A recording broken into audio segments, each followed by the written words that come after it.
Happy Thursday morning po mga kapatid. Kumusta po kayo? Salamat sa Panginoon Diyos sa umagang kaloob sa atin ngayong araw na ito. At tayo po ay punong-puno ng pag-asa, biyaya ng Panginoon upang harapin ang araw na ito na may taglay ang kagalakan. Magpapatuloy po tayo sa ating online morning devotion, ang ating Grow Food for the Soul, our daily dose for the nourishment of our soul. Upang masimulan natin ang umagang ito na tayo ay makapaglakbay sa isang mapayapang pamumuhay. This morning mga kapatid, pinagpapatuloy po natin ang mga mensahe ng ating Panginoon patungkol sa nalalapit na araw ng Kapaskuhan na siyang traditionally ay ating inaalaala taon-taon. So mga messages natin about Christmas at ngayong umaga, isa sa mga Bible character dito po sa New Testament ang ating pagbubulay-bulayan na ito ay tumutukoy sa katauhan ni Jose. Kaya't ang pamagat po nito ay si Jose, modelo ng pananampalataya, part 1. Ang ating pong batayan talata ay nakasulat sa Mateo chapter 1 verses 18 to 24. Maganda na basahin ko po ang buong talataan at ganito ang sinasabi ng salita ng ating Panginoon. Ganito ang kapanganakan kay Jesucristo. Si Maria na kanyang ina at si Jose ay nakatakda ng pakasal, ngunit bago sila nakasal, si Maria ay natagpuang nagdadalang tao. Ito'y sa pamamagitan ng Espiritu Santo.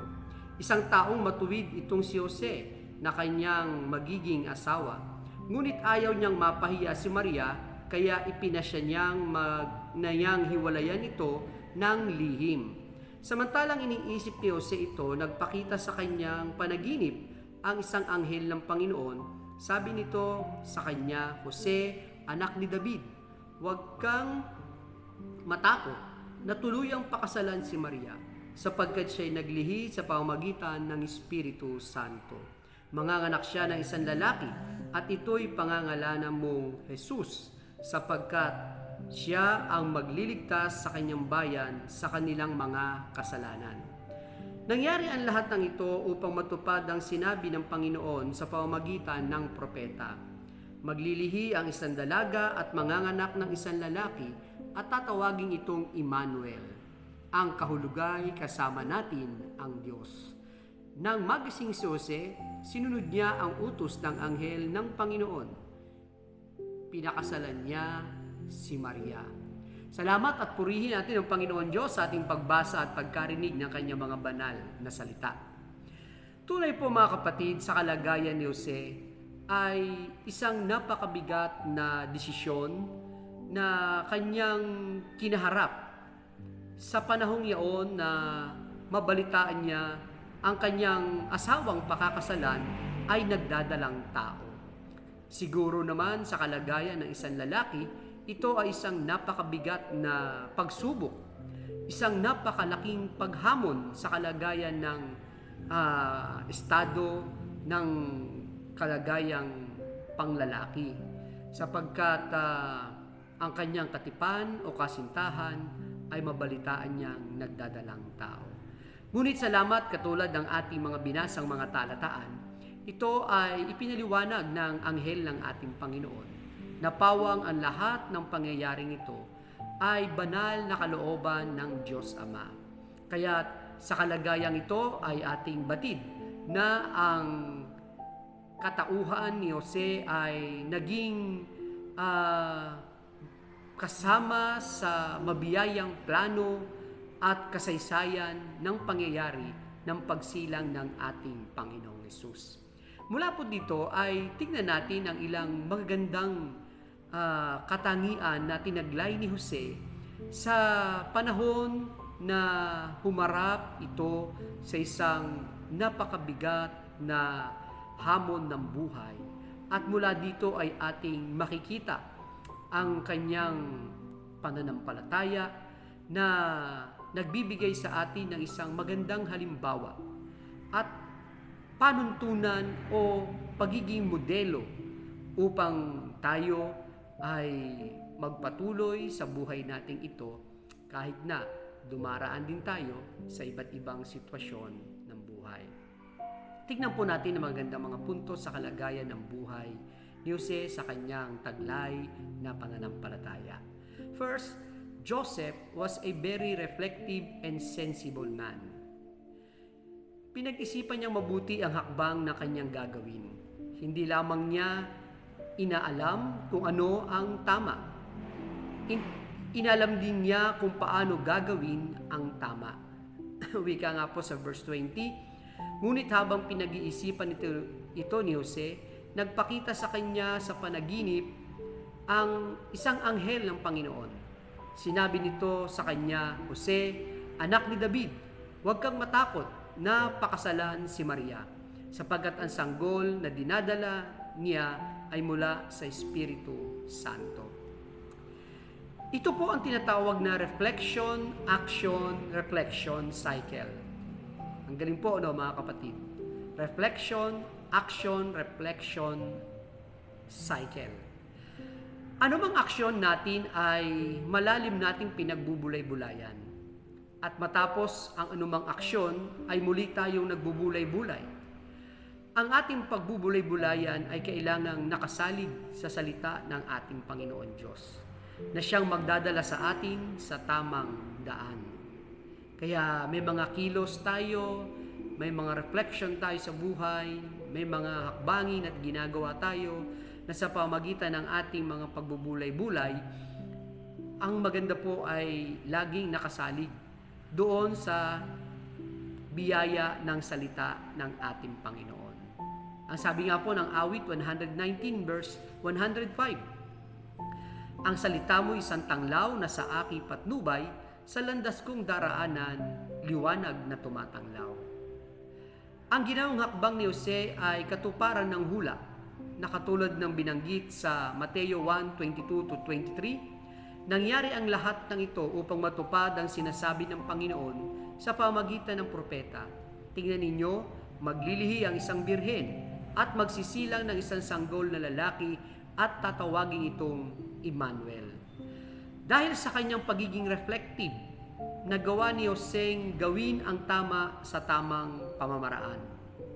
Maaring ang gagawin natin ayon sa katotohanan, ngunit kung mali ang pamamaraan ay hindi pa rin ito umuugma o nagiging tama.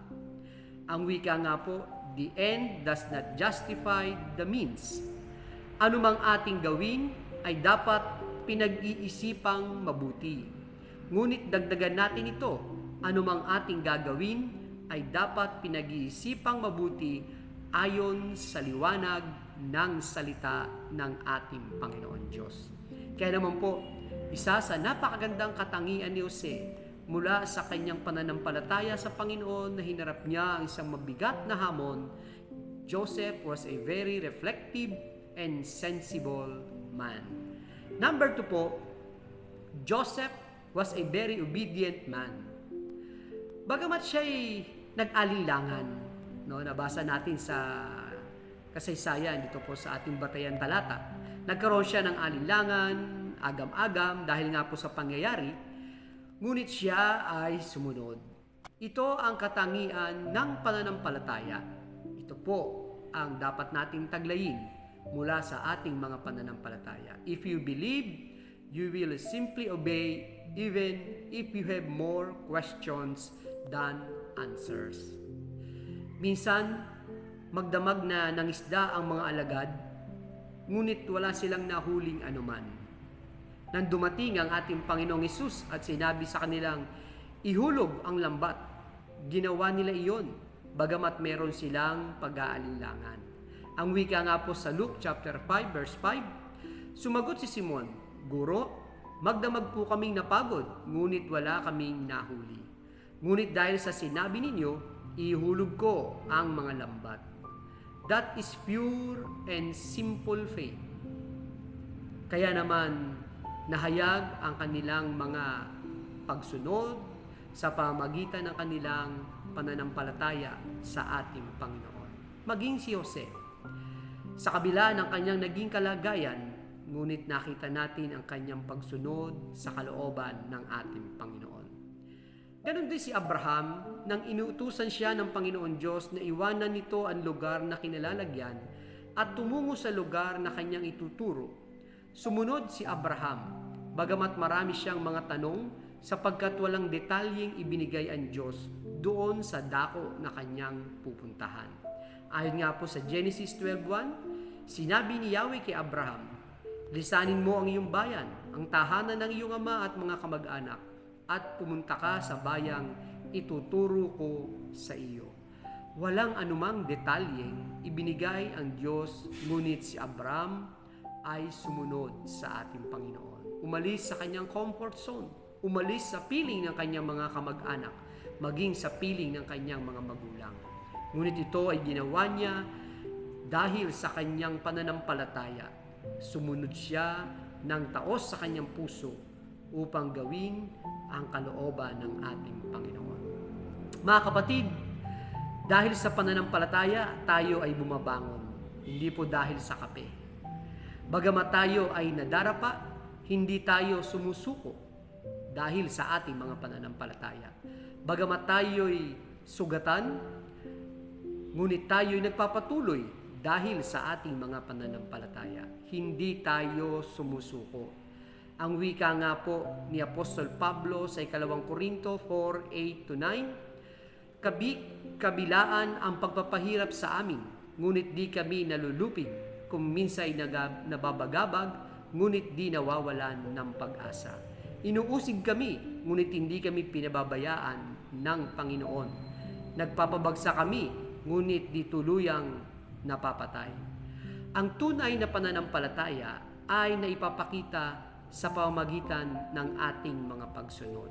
Katulad po ng magandang katangian ni Jose sa panahon ng isinilang ang ating Panginoong Hesus. Pinakita niya ang kanyang pagsunod mula sa utos ng ating Panginoon sapagkat siya'y naniniwala sa mga salita ng ating Panginoon Diyos. Isang mapagpalang umaga po sa ating lahat at sa ating patuloy na paglalakbay. Ito pong araw ng Kapaskuhan. Tayo po ay manalangin. Panginoon, salamat po sa iyong mga salita na amin na pagbulay-bulayan sa part 1 ng pagiging modelo ng pananampalataya ni Jose. Sa umaga din pong ito, Panginoon, aking patuloy na dinadalangin ang aking mga kapatid na ngayon ay papasok sa kanilang work at patuloy niyo po sila, Panginoon Diyos, na i-bless, na makarating at ligtas sa kanilang mga workplace. Ganon din, Panginoon, dalangin ko ang mga kapatid namin na may mga karamdaman. Ikaw po ang siyang Panginoon Diyos namin na mapagpagaling at dakilang manggagamot. I-bless niyo, Panginoon, ang aking mga kapatid na ngayon ay dumaranas ang karamdaman lupang pangatawan upang maranasan nila ang kalakasan at ma-enjoy nila ang buhay na iyong pahiram. Salamat po, Panginoon. Ito po ang aming samot dalangin sa umagang ito sa pangalan ng iyong bugtong na anak na aming Panginoong Hesus. Amen. Maraming salamat po sa inyong pagsama sa akin sa umagang ito. A friendly reminder po sa ating lahat, be Christ-like in your workplace today. Tayo po ay humayo at maglingkod.